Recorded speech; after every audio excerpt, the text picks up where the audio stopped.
Hello hi good evening friends. ಇವತ್ತು 25 July 2017. ಇವತ್ತಿನ ಪ್ರಚಲಿತ ಘಟನೆ ನಾವು ಇಲ್ಲಿ ಡಿಸ್ಕಸ್ ಮಾಡೋಣ.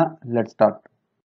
ಲೋಕಸಭೆಯಲ್ಲಿ ಕೆಲವು ಎಂಪಿಸ್ಗಳು ಅಸಭ್ಯತೆಯನ್ನ ತೋರಿಸಿದ್ದಾರೆ. ಅಂದ್ರೆ ಅವರು ಕಾಗದ ಪತ್ರಗಳನ್ನ ಹರಿದು 4 ಬಾರಿ ಸ್ಪೀಕರ್ ಕಡೆಗೆ ಎಸೆದಿದ್ದಾರೆ. ಇದು ಒಂದು ಕೆಟ್ಟ ನಡವಳಿಕೆ. ಅದನ್ನ ಪರಿಗಣಿಸಿ ಲೋಕಸಭೆ ಸ್ಪೀಕರ್ ಆದ ಸುಮಿತ್ರಾ ಮಹಾಜನ್ ಅವರು 5 ದಿನವರೆಗೆ ಈ 6 ಜನ ಸಂಸದರನ್ನ ಅಮಾನತು ಮಾಡಿದ್ದಾರೆ. 6 ಜನ ಎಂಪಿಗಳನ್ನ 5 ದಿವಸಗಳವರೆಗೆ ಅವರನ್ನ ಅಮಾನತು ಮಾಡಲಾಗಿದೆ. ಇಲ್ಲಿ ನಾವು ಸ್ಪೀಕರ್, ಲೋಕಸಭೆ ಸ್ಪೀಕರ್ ಎಂದರೆ ಅವರ ಅಧಿಕಾರ, ಅವರ ಪವರ್ಸ್ ಮತ್ತು ಫಂಕ್ಷನ್ ಏನಿದೆ ಅಂತ ಅದ್ರ ಬಗ್ಗೆ ನಾವು ಇಲ್ಲಿ ತಿಳ್ಕೊಳ್ಳೋಣ.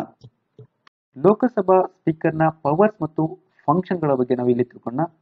ಲೋಕಸಭಾ ಸ್ಪೀಕರ್ ಅವರು ಈ ಹೌಸ್ ಅಲ್ಲಿರುವ ಬಿಸ್ನೆಸ್ ಗಳನ್ನ ಅವರು ಕಂಡಕ್ಟ್ ಮಾಡ್ತಾರೆ. ಅಂದ್ರೆ ಲೋಕಸಭೆಯಲ್ಲಿ ಯಾವುದಾದ್ರೂ ಒಂದು ಬಿಲ್ ಇರ್ಬೋದು. ಆ bill whether it is money bill or not, ಅಂದ್ರೆ ಆ ಬಿಲ್ಲು ಹಣದ ಬಿಲ್ ಇದೆಯಾ, ಮನಿ ಬಿಲ್ ಇದೆ ಇಲ್ಲ ಅಂತ ಅವರು ಡಿಸೈಡ್ ಮಾಡುವ ಒಂದು ಅಧಿಕಾರ ಲೋಕಸಭಾ ಸ್ಪೀಕರ್ಗಿದೆ. ಅದೇ ರೀತಿ ಲೋಕಸಭೆಯಲ್ಲಿ ಡಿಸಿಪ್ಲಿನ್ ಅನ್ನು ಮೇಂಟೈನ್ ಮಾಡ್ತಾರೆ, ಡೆಕೋರಂ, ಸಭ್ಯತೆಯಾಗಿ ನಡ್ಕೊಳ್ತಾರೆ. ಯಾರಾದ್ರೂ ಒಬ್ರು ಮೆಂಬರ್ ಒಂದು ವೇಳೆ ಅವರು ಅಸಭ್ಯವಾಗಿ ನಡ್ಕೊಂಡ್ರೆ ಅವರಿಗೆ ಪನಿಷ್ ಮಾಡುವ ಒಂದು ಅಧಿಕಾರ ಲೋಕಸಭಾ ಸ್ಪೀಕರ್ಗಿದೆ. ಅದೇ ರೀತಿ ವೇರಿಯಸ್ ಕೈಂಡ್ಸ್ ಆಫ್ ಮೋಷನ್ಗಳಿಗೆ ಪರ್ಮಿಷನ್ ಅನ್ನ ಲೋಕಸಭಾ ಸ್ಪೀಕರ್ ಅವರು ಕೊಡ್ತಾರೆ. ಅದು ನೋ ಕಾನ್ಫಿಡೆನ್ಸ್ ಮೋಷನ್ ಇರ್ಬೋದು ಅಥವಾ ಮೋಷನ್ ಆಫ್ ಅಡ್ಜರ್ಟ್ಮೆಂಟ್ ಇರ್ಬೋದು. ಅಡ್ಜರ್ಟ್ಮೆಂಟ್ ಅಂದ್ರೆ ಮುಂದೂಡಲಾಗುವುದು, ಒಂದು ಸೆಷನ್ ಅನ್ನ ಮುಂದೂಡಲಾಗುವುದು ಅಂತ ಒಂದು ಅಧಿಕಾರವನ್ನ ಈ ಲೋಕಸಭಾ ಸ್ಪೀಕರ್ ಸಿಗಿದೆ. ಅದೇ ರೀತಿ ಈ ಮೀಟಿಂಗ್ ಸಂದರ್ಭದಲ್ಲಿ ಯಾವುದಾದ್ರೂ ಒಂದು ಡಿಸ್ಕಷನ್ ಅನ್ನ, ಒಂದು ಪರ್ಟಿಕ್ಯುಲರ್ ವಿಷಯದ ಬಗ್ಗೆ ಡಿಸ್ಕಷನ್ ತೆಗೆದುಕೊಳ್ಬೇಕಾದ್ರೆ ಅದನ್ನ ಡಿಸೈಡ್ ಮಾಡೋರು ಲೋಕಸಭಾ ಸ್ಪೀಕರ್. ಲೋಕಸಭಾ ಸ್ಪೀಕರ್ನ ಎಲೆಕ್ಷನ್ ಡೇಟ್ ಅನ್ನ ಫಿಕ್ಸ್ ಮಾಡೋರು ಪ್ರೆಸಿಡೆಂಟ್ ಅವರು. ಲೋಕಸಭಾ ಮೆಂಬರ್ಸ್ ಅವರು ಕಮೆಂಟ್ಸ್ ಅಥವಾ ಸ್ಪೀಚಸ್ ನ ಅಡ್ರೆಸ್ ಮಾಡೋದು ಸ್ಪೀಕರ್ ಅವರಿಗೆ. ಸ್ಪೀಕರ್ ಅವರು ಜಾಯಿಂಟ್ ಸೆಟ್ಟಿಂಗ್ ಅನ್ನ ಪ್ರೆಸೈಡ್ ಮಾಡ್ತಾರೆ. ಅಂದ್ರೆ ಬೋತ್ ಹೌಸಸ್, ಪಾರ್ಲಿಮೆಂಟ್ ನ 2 ಹೌಸ್ಗಳ ಒಂದು ಜಾಯಿಂಟ್ ಸೆಟ್ಟಿಂಗ್ ಅನ್ನ ಪ್ರೆಸೈಡ್ ಮಾಡೋರು ಸ್ಪೀಕರ್ ಅವರು. ಈ ಲೋಕಸಭಾ ಸ್ಪೀಕರ್ ಇದ್ದಾರೆ, ಅವರು deputy prime minister of India. Deputy prime minister ಅಂದ್ರೆ ಅವರ ನಂತರ ಈ ಒಂದು ವ್ಯಾರೆಂಟ್ ಆಫ್ ಪ್ರೆಸಿಡೆಂಟ್ಸ್ ಅಲ್ಲಿ ಬರ್ತಾರೆ.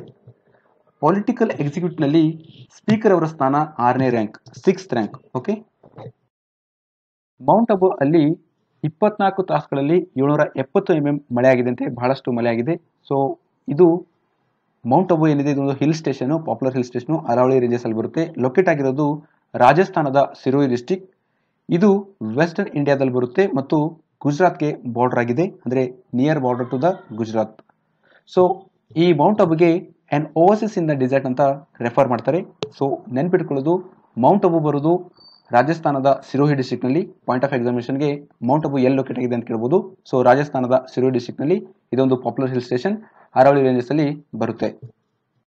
ಕಾಶ್ಮೀರ್ ವ್ಯಾಲಿಯಲ್ಲಿ ಅನ್ರೆಸ್ಟ್ ಕ್ರಿಯೇಟ್ ಮಾಡೋದಕ್ಕೋಸ್ಕರ ಜಮ್ಮು ಕಾಶ್ಮೀರ್ನ 7 ಸೆಪರೇಟಿಸ್ಟ್ ಲೀಡರ್ಸ್ ಗಳನ್ನ ಎನ್ಐಎದವರು ಅರೆಸ್ಟ್ ಮಾಡಿದ್ದಾರೆ. ಎನ್ಐಎ ಅಂದ್ರೆ ನ್ಯಾಷನಲ್ ಇನ್ವೆಸ್ಟಿಗೇಷನ್ ಏಜೆನ್ಸಿ. ಇಲ್ಲಿ ಇಂಪಾರ್ಟೆಂಟ್ ಆಗಿ ನಾವು ತಿಳ್ಕೊಳ್ಳೋದು ನ್ಯಾಷನಲ್ ಇನ್ವೆಸ್ಟಿಗೇಷನ್ ಏಜೆನ್ಸಿ ಬಗ್ಗೆ. ನ್ಯಾಷನಲ್ ಇನ್ವೆಸ್ಟಿಗೇಷನ್ ಏಜೆನ್ಸಿ ಎನ್ಐಎ ಇದೊಂದು ಸೆಂಟ್ರಲ್ ಏಜೆನ್ಸಿ.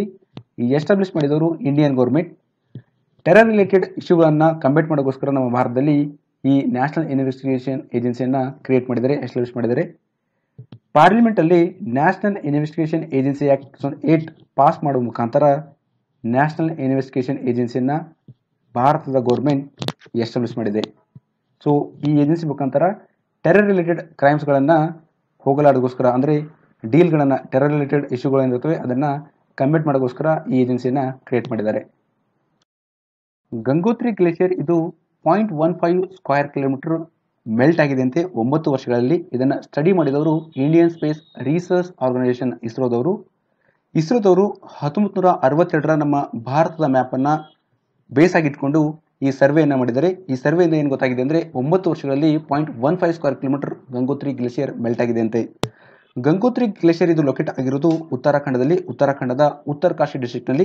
ಇದು ಚೀನಾಗೆ ಬಾರ್ಡರ್ ಆಗಿದೆ. ಈ ಒಂದು ಗ್ಲೇಷಿಯರ್ ಏನಿದೆ ಗಂಗೋತ್ರಿ ಗ್ಲೇಷಿಯರ್ ಟೋಟಲ್ ಆಗಿ 27 ಕ್ಯೂಬಿಕ್ ಕಿಲೋಮೀಟರ್ ವಾಲ್ಯೂಮ್ ಇದು ಕವರ್ ಆಗಿದೆ. ಇದೊಂದು ಲಾರ್ಜೆಸ್ಟ್ ಹಿಮಾಲಯಗಳಲ್ಲಿ ಬರುತ್ತೆ ಗಂಗೋತ್ರಿ ಗ್ಲೇಷಿಯರ್.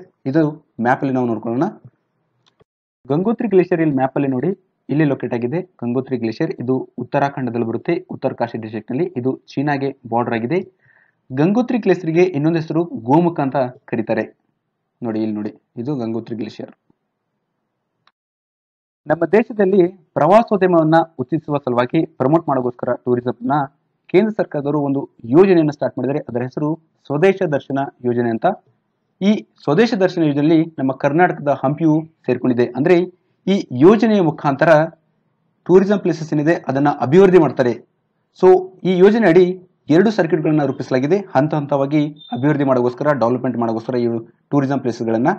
ಆ 2 ಸರ್ಕ್ಯೂಟ್ಗಳ ಹೆಸರೇನೆಂದ್ರೆ, ಒಂದು ರಾಮಾಯಣ ಸರ್ಕ್ಯೂಟ್, ಇದರಲ್ಲಿ 15 ಸ್ಥಳಗಳನ್ನ ಗುರುತಿಸಲಾಗಿದೆ. ಇನ್ನೊಂದು ಕೃಷ್ಣ ಸರ್ಕ್ಯೂಟ್, ಇದರಲ್ಲಿ 12 ಸ್ಥಳಗಳನ್ನ ಗುರುತಿಸಲಾಗಿದೆ. ಸ್ವದೇಶ ದರ್ಶನ ಯೋಜನೆಯಲ್ಲಿ 2 ಸರ್ಕ್ಯೂಟ್ಗಳನ್ನ ಏನ್ ಮಾಡಿದ್ದಾರೆ, ಒಂದು ರಾಮಾಯಣ ಸರ್ಕ್ಯೂಟ್, ಇನ್ನೊಂದು ಕೃಷ್ಣ ಸರ್ಕ್ಯೂಟ್. ಅದರಲ್ಲಿ ರಾಮಾಯಣ ಸರ್ಕ್ಯೂಟ್ ನಲ್ಲಿ 15 ಸ್ಥಳಗಳು, ಅದರಲ್ಲಿ ನಮ್ಮ ಕರ್ನಾಟಕದ ಹಂಪಿ ಸೇರ್ಕೊಂಡಿದೆ. ಕೃಷ್ಣ ಸರ್ಕ್ಯೂಟ್ ಅದರಲ್ಲಿ 12 ಸ್ಥಳಗಳನ್ನ ಗುರುತಿಸಲಾಗಿದೆ. ಯಶ್ಪಾಲ್ ಇವರೊಬ್ಬರು ಖ್ಯಾತ ವಿಜ್ಞಾನಿ, ಇವರು ಪದ್ಮವಿಭೂಷಣ ಪುರಸ್ಕೃತರು. ಇವರ ನಿಧನವಾಗಿದೆ. ಇವರು ಉತ್ತರ ಪ್ರದೇಶದ ನೋಯ್ಡಾದವರು. ಇವರು ಕಾಸ್ಮಿಕ್ ಕಿರಣಗಳು ಮತ್ತು ಖಗೋಳ ಭೌತಶಾಸ್ತ್ರದ ಬಗ್ಗೆ ಅಪಾರ ಜ್ಞಾನವನ್ನ ಹೊಂದಿದ್ದಾರಂತೆ. ಇವರಿಗೆ 1976ರಲ್ಲಿ ಪದ್ಮವಿಭೂಷಣ ಪ್ರಶಸ್ತಿ ನೀಡಿ ಭಾರತ ಸರ್ಕಾರ ಗೌರವಿಸಿದೆ. ಧರ್ಮೇಂದ್ರ ಪ್ರಧಾನ್ ಇವರು union petroleum minister. Bharat stage 6 BS6 quality fuel emission test ಮಾಡೋಗೋಸ್ಕರ ಫರೀದಾಬಾದ್ನಲ್ಲಿ ಭಾರತದ ಮೊಟ್ಟ ಮೊದಲ ಪೆಟ್ರೋಲಿಯಂ R&D ಅನ್ನ ಲಾಂಚ್ ಮಾಡಿದ್ದಾರೆ. 2020ರ ಒಳಗೆ ದೇಶಾದ್ಯಂತ ಈ R&D ಅನ್ನ ಇಂಪ್ಲಿಮೆಂಟ್ ಮಾಡಲಾಗ್ತದೆ. ಅಂದರೆ BS6 ನಾರ್ಮ್ಸ್ ಅನ್ನ ಇಂಪ್ಲಿಮೆಂಟ್ ಮಾಡಲಾಗ್ತದೆ ಭಾರತದ ಎಲ್ಲ ಕಡೆ. ಅದು 2020ರ ಒಳಗೆ. So Bharat stage 6 quality emission fuel emission check ಮಾಡೋಗೋಸ್ಕರ ಒಂದು R&D ಅನ್ನ ಫರೀದಾಬಾದ್ಲಿ ಲಾಂಚ್ ಮಾಡಿದ್ದಾರೆ. ಇದು ಭಾರತದ ಮೊಟ್ಟ ಮೊದಲ ಪೆಟ್ರೋಲಿಯಂ R&D. ನಮ್ಮ ಭಾರತ ಮತ್ತು ಬಾಂಗ್ಲಾದೇಶ್ ಇವು 2 ದೇಶಗಳಿಗೆ ವಾಟರ್ ವೇಸ್ ಇಂದ ಕನೆಕ್ಟ್ ಮಾಡೋಕ್ಕೋಸ್ಕರ ಒಂದು ಪ್ಯಾಕ್ಟ್ಗೆ ಸೈನ್ ಮಾಡಲಾಗಿದೆ. ಈ ವಾಟರ್ ವೇಸ್ ಬಿಲ್ಡ್ ಮಾಡೋದ್ರಿಂದ ಪ್ಯಾಸೆಂಜರ್ ಮತ್ತು ಗೂಡ್ಸ್ ಗಳನ್ನ ಮೂವ್ಮೆಂಟ್ ಮಾಡೋಕ್ಕೆ ಬಹಳ ಸಹಕಾರಿಯಾಗಲಿದೆ. ಬಾಂಗ್ಲಾದೇಶ್ ಜೊತೆ ನಮ್ಮ ಭಾರತದ ನಾರ್ತ್ ಈಸ್ಟ್ ಮತ್ತು ವೆಸ್ಟ್ ಬೆಂಗಾಲ್ ಏನ್ ಪ್ರದೇಶ ಇದೆ ಅದನ್ನ ಕನೆಕ್ಟ್ ಮಾಡೋಕ್ಕೋಸ್ಕರ ವಾಟರ್ ವೇಸ್ ಅನ್ನ ಬಿಲ್ಡ್ ಮಾಡ್ತಾ ಇದ್ದಾರೆ. ಅದಕ್ಕೆ ಒಂದು ಪ್ಯಾಕ್ಟ್ಗೆ ಸೈನ್ ಅನ್ನ ನಮ್ಮ ಭಾರತ ಮತ್ತು ಬಾಂಗ್ಲಾದೇಶ್ ಮಾಡಿದೆ. ಈ ವಾಟರ್ ವೇಸ್ ಸ್ಟಾರ್ಟ್ ಆಗೋದು 2017ರ ಎಂಡಲ್ಲಿ ಅಂತೆ, ಅಂದ್ರೆ ಎಕ್ಸ್ಪೆಕ್ಟ್ ಮಾಡಿದ್ದಾರೆ. ಸೊ ನೆನ್ಪಿಟ್ಕೊಡ್ರಿ, ಭಾರತ ಮತ್ತು ಬಾಂಗ್ಲಾದೇಶ್ ನಡುವೆ ಒಂದು ಪ್ಯಾಕ್ಟ್ಗೆ ಸೈನ್ ಮಾಡಲಾಗಿದೆ. ಅದು ಯಾವುದಕ್ಕೋಸ್ಕರ ಅಂದ್ರೆ ವಾಟರ್ ವೇಸ್ ಕನೆಕ್ಟ್ ಮಾಡೋಕ್ಕೋಸ್ಕರ. CS ಕರ್ಣನ್ ಇವರು ಕೋಲ್ಕತ್ತಾ ಜೈಲಿನಲ್ಲಿದ್ದಾರೆ. ಈಗ ಇವರು ನ್ಯಾಯ ನಿಂದನೆಯನ್ನ ಮಾಡಿದ್ರು. ಹಾಗಾಗಿ ಆ ಒಂದು ಹಿನ್ನೆಲೆಯಲ್ಲಿ ಇವರಿಗೆ ಸರೆಂಡರ್ ಮಾಡಿ ಕೋಲ್ಕತ್ತಾ ಜೈಲಿನಲ್ಲಿ ಇರಿಸಲಾಗಿದೆ. ಈಗ ನೂತನವಾಗಿ ಪ್ರೆಸಿಡೆಂಟ್ ಆಗಿ ನೇಮಕರಾದವರು ರಾಮನಾಥ್ ಕೋವಿಂದ್. ಅವರಿಗೆ CS ಕರ್ಣನ್ ಅವರು ಒಂದು ಪೆಟಿಷನ್ ಅನ್ನು ಹಾಕಿದ್ದಾರೆ, ಒಂದು ರಿಕ್ವೆಸ್ಟ್ ಅನ್ನು ಏನ್ ಮಾಡಿದ್ದಾರೆ, ಏನಂದ್ರೆ ಕ್ಷಮೆಯನ್ನ ಯಾಚನೆ ಮಾಡ್ಬೇಕಂತ. ಅಂದ್ರೆ ಕ್ಷಮೆಯನ್ನ ಕೇಳ್ತಾ ಇದ್ದಾರೆ ಪ್ರೆಸಿಡೆಂಟ್ ಹತ್ರ, ಹೊಸ ಪ್ರೆಸಿಡೆಂಟ್ ಹತ್ರ. ಸೊ ನಮ್ಮ ಭಾರತದ ಸಂವಿಧಾನದ ಪ್ರಕಾರ ಆರ್ಟಿಕಲ್ 72ರ ಪ್ರಕಾರ ರಾಷ್ಟ್ರಪತಿಯವರಿಗೆ ಪಾರ್ಡನ್ ಗ್ರಾಂಟ್ ಮಾಡುವ ಒಂದು ಅಧಿಕಾರವನ್ನು ಅವರಿಗಿದೆ. ಯಾವ ಸಂದರ್ಭದಲ್ಲಿ ಅಂದ್ರೆ ಯೂನಿಯನ್ ಲಾ ಅಗೇನ್ಸ್ಟ್ ಯಾವ್ದಾದ್ರು ಅಫೆನ್ಸ್ ಇದ್ರೆ ಅಂತ ಸಂದರ್ಭದಲ್ಲಿ ಆ ಒಂದು ಪನಿಷ್ಮೆಂಟ್ಗೆ ಪಾರ್ಡನ್ ಗ್ರಾಂಟ್ ಮಾಡುವುದು ಒಂದು ಅಧಿಕಾರ ಪ್ರೆಸಿಡೆಂಟ್ ಅವರಿಗಿದೆ. ಅದೇ ರೀತಿ ಮಿಲಿಟರಿ ಕೋರ್ಟ್ ಒಂದು ಸಂದರ್ಭದಲ್ಲಿ ಅಥವಾ ಡೆತ್ ಸೆಂಟೆನ್ಸ್ ಅನ್ನ ಪಾರ್ಡನ್ ಮಾಡುವ ಒಂದು ಅಧಿಕಾರ ಪ್ರೆಸಿಡೆಂಟ್ ಅವರಿಗಿದೆ. ಈ ಪ್ರೆಸಿಡೆನ್ಷಿಯಲ್ ಪಾರ್ಡನ್ಸ್ ಏನಿದೆ ಅಂದ್ರೆ ರಾಷ್ಟ್ರಪತಿಯವರು ಕ್ಷಮೆಯನ್ನ ಪಾರ್ಡನ್ ಅನ್ನ ಕಡಿಮೆ ಮಾಡಬಹುದು ಅಥವಾ ಗ್ರಾಂಟ್ ಅನ್ನ ಕೊಡುವುದೇನಿದೆ, ಅದರಲ್ಲಿ ಕೆಲವು ರೀತಿಗಳಿದಾವೆ. ಅಂದ್ರೆ ಪಾರ್ಡನ್ ಅಂತ ಬರುತ್ತೆ, ರಿಪ್ರೀವ್ ಅಂತಿದೆ, ರೆಸ್ಪೈಟ್, ರಿಮಿಷನ್, ಕಮ್ಯುಟೇಷನ್. ಪಾರ್ಡನ್ ಅಂದ್ರೆ ಕಂಪ್ಲೀಟ್ ಆಗಿ ಕ್ಷಮೆ ಯಾಚನೆ ಮಾಡೋದು. ರಿಪ್ರೀವ್ ಅಂದ್ರೆ ಈ ಸೆಂಟೆನ್ಸ್ ಏನಿರುತ್ತೆ ಕೊಟ್ಟಿರ್ತಾರೆ, ಅದು ಡೆತ್ ಸೆಂಟೆನ್ಸ್ ಇರ್ಬೋದು ಅಥವಾ ಕೆಲವು ದಿವಸ ಒಳಗೆ ಅವರಿಗೆ ಜೈಲಿನಲ್ಲಿ ಇರಿಸಬಹುದು. ಈ ತರ ಏನ್ ಸೆಂಟೆನ್ಸ್ ಕೊಟ್ಟಿರ್ತಾವ ಅದು ಸಸ್ಪೆನ್ಸ್ ಅಂದ್ರೆ ಅದರ ಸಸ್ಪೆನ್ಷನ್ ಮಾಡೋದು, ಕೆಲವು ಟೆಂಪರರಿ ಆಗಿ ಸಸ್ಪೆನ್ಷನ್ ಮಾಡೋದು ಈ ರಿಪ್ರೀವ್ ಮುಖಾಂತರ. ರೆಸ್ಪೆಕ್ಟ್ ಅಂದ್ರೆ ಸೆಂಟೆನ್ಸ್ ಅನ್ನ ಕಡಿಮೆ ಮಾಡೋದು. ರಿಮಿಷನ್ ಅಂದ್ರೆ ಅಮೌಂಟ್ ಆಫ್ ಸೆಂಟೆನ್ಸ್ ಅನ್ನ ರೆಡ್ಯೂಸ್ ಮಾಡುವುದು. ಕಮ್ಯುಟೇಷನ್ ಅಂದ್ರೆ ಪನಿಷ್ಮೆಂಟ್ ಅನ್ನ ಚೇಂಜ್ ಮಾಡೋದು, ಅಂದ್ರೆ changing one punishment to another. So ಇದು ಆರ್ಟಿಕಲ್ 72ರ ಮುಖಾಂತರ ನಮ್ಮ ಭಾರತ ಸಂವಿಧಾನದಲ್ಲಿ ಅಳವಡಿಸಲಾಗಿದೆ. ಬ್ರಿಟನ್ ನಲ್ಲಿ ಬಿಗ್ ಬೆನ್ ಅಂತ ಒಂದು ಗೋಪುರ ಇದೆ. ಅದಕ್ಕಿಂತ ಎತ್ತರ ಇರುವ ಟರ್ಬೈನ್ಗಳನ್ನ ಸ್ಕಾಟ್ಲೆಂಡ್ ಕರಾವಳಿಯಲ್ಲಿ ನಿರ್ಮಿಸಲಾಗ್ತದೆ. ಇದರಿಂದ ಪವನ ವಿದ್ಯುತ್ ಯಂತ್ರವನ್ನು ಉಪಯೋಗಿಸಿ ಇಲ್ಲಿ ಎಲೆಕ್ಟ್ರಿಸಿಟಿಯನ್ನ ಜನರೇಟ್ ಮಾಡಬಹುದು ಅಂತ ಆ ಒಂದು ಯೋಜನೆಯನ್ನ ಇಲ್ಲಿ ಕೈಗೊಳ್ತಾ ಇದ್ದಾರೆ. ಅದು ಸ್ಕಾಟ್ಲೆಂಡ್ನ ಕರಾವಳಿಯಲ್ಲಿ. ಈ ಯೋಜನೆಗೆ ಹೈ ವಿಂಡ್ ಅಂತ ಕರೆಯಲಾಗಿದೆ ಅಂತೆ, ಹೈ ವಿಂಡ್. 2017 ಸಾಲಿನ Asian youth and junior weight lifting championship ಇದು ಸ್ಟಾರ್ಟ್ ಆಗಿದ್ದು ನೇಪಾಳನ ಕಠಮಂಡುದಲ್ಲಿರುವ ನೇಪಾಳ್ ಆರ್ಮಿ ಸ್ಪೋರ್ಟ್ಸ್ ಕಾಂಪ್ಲೆಕ್ಸ್ ನಲ್ಲಿ. ನ್ಯಾಷನಲ್ ಬ್ರಾಡ್ಕಾಸ್ಟಿಂಗ್ ಡೇ ಪ್ರತಿ ವರ್ಷ ಜುಲೈ 23ರಂದು ನ್ಯಾಷನಲ್ ಬ್ರಾಡ್ಕಾಸ್ಟಿಂಗ್ ಡೇ ಆಗಿ ಆಚರಣೆ ಮಾಡಲಾಗ್ತದೆ. ಇದರ ಉದ್ದೇಶ ಏನಂದ್ರೆ ನಮ್ಮ ಭಾರತದಲ್ಲಿ 1927ರಲ್ಲಿ ಫಸ್ಟ್ ಟೈಮ್ ಮೊಟ್ಟ ಮೊದಲನೇ ಬಾರಿಗೆ ರೇಡಿಯೋ ಬ್ರಾಡ್ಕಾಸ್ಟಿಂಗ್ ಸ್ಟಾರ್ಟ್ ಆಗಿದೆ. ಅದರ ನಿಮಿತ್ತದಲ್ಲಿ ಪ್ರತಿ ವರ್ಷ ಜುಲೈ 23ರಂದು ನ್ಯಾಷನಲ್ ಬ್ರಾಡ್ಕಾಸ್ಟಿಂಗ್ ಡೇ ಆಗಿ ಆಚರಣೆ ಮಾಡಲಾಗ್ತದೆ. ಇತ್ತೀಚೆಗೆ ಡಾಕ್ಟರ್ UR ರಾವ್ ಇವರು ಫಾರ್ಮರ್ ಇಸ್ರೋದ ಚೇರ್ಮನ್ ಆಗಿ ಕೆಲಸವನ್ನು ಮಾಡಿದರೆ ಇವರ ನಿಧನವಾಗಿದೆ. ಇವರ ಕಂಪ್ಲೀಟ್ ಹೆಸರು doctor Udupi Ramachandra Rao. Sometime questions exam ಅಲ್ಲಿ ಕೇಳಬಹುದು. ಅಂದರೆ ಡಾಕ್ಟರ್ ಯು ಆರ್ ಅವರ ಸಂಕ್ಷಿಪ್ತ ಹೆಸರು ಏನಂತ ಕೇಳಬಹುದು. ಅವಾಗ ನೀವು ಆನ್ಸರ್ ಕ್ಲಿಕ್ ಮಾಡೋದು ಡಾಕ್ಟರ್ ಉಡುಪಿ ರಾಮಚಂದ್ರ ರಾವ್. ಇವರು ಬಾಹ್ಯಾಕಾಶ ವಿಜ್ಞಾನಿ, ಖ್ಯಾತ ಬಾಹ್ಯಾಕಾಶ ವಿಜ್ಞಾನಿ. ಮೊದಲು ಇಂಡಿಯನ್ ಸ್ಪೇಸ್ ರಿಸರ್ಚ್ ಆರ್ಗನೈಸೇಷನ್ನ ಚೇರ್ಮನ್ ಆಗಿ ಇವರು ಕೆಲಸವನ್ನ ಮಾಡಿದ್ದಾರೆ. ಇವರು ಉಡುಪಿದವರು. ಓಕೆ, ನೆನ್ಪಿಟ್ಕೊಳ್ರಿ. ಕಿರಣ್ ರಿಜ್ಜು ಇವರು union minister of state for home affairs. ಇವರು research institute of world ancient traditional culture and heritage ಎಂಬ ಒಂದು ಮ್ಯೂಸಿಯಂಗೆ ಚಾಲನೆಯನ್ನು ಕೊಟ್ಟಿದ್ದಾರೆ, ಇನಾಗ್ರೇಟ್ ಅನ್ನು ಮಾಡಿದ್ದಾರೆ. ಇದು ಅರುಣಾಚಲ ಪ್ರದೇಶದ ರೋಯಿಂಗ್ನಲ್ಲಿ. ಈ ಮ್ಯೂಸಿಯಂ ಮುಖಾಂತರ ಕಲ್ಚರಲ್ ವ್ಯಾಲ್ಯೂಸ್ಗಳನ್ನು ಎಕ್ಸ್ಚೇಂಜ್ ಮಾಡ್ಕೊಳ್ಳಾಗ್ತದಂತೆ. ಸೊ ಈ ಮ್ಯೂಸಿಯಂ ಇರೋದು ಅರುಣಾಚಲ ಪ್ರದೇಶದ ರೋಯಿಂಗ್ನಲ್ಲಿ. ಮನೇಕಾ ಗಾಂಧಿ ಇವರು union minister for women and child development. ಇವರು ಒಂದು ಆನ್ಲೈನ್ ಕಂಪ್ಲೇಂಟ್ ಸಿಸ್ಟಮ್ ಅನ್ನು ಲಾಂಚ್ ಮಾಡಿದ್ದಾರೆ. ಅದರ ಹೆಸರು ಸೆಕ್ಸುವಲ್ ಹರಾಸ್ಮೆಂಟ್ ಇ ಬಾಕ್ಸ್. ಇದರ ಮುಖಾಂತರ ನಮ್ಮ ದೇಶದಲ್ಲಾಗ್ತಿರುವ ಸೆಕ್ಸುವಲ್ ಹರಾಸ್ಮೆಂಟ್ಗಳ ಒಂದು ಕಂಪ್ಲೇಂಟ್ಸ್ಗಳನ್ನು ರಿಜಿಸ್ಟರ್ ಮಾಡಬಹುದು. ನ್ಯೂ ದೆಹಲಿಯಲ್ಲಿ ಈ ಒಂದು ಆನ್ಲೈನ್ ಕಂಪ್ಲೇಂಟ್ ಸಿಸ್ಟಮ್ ಅನ್ನು ಲಾಂಚ್ ಮಾಡಿದ್ದಾರೆ, ಒಂದು ವೆಬ್ ಪೋರ್ಟಲ್.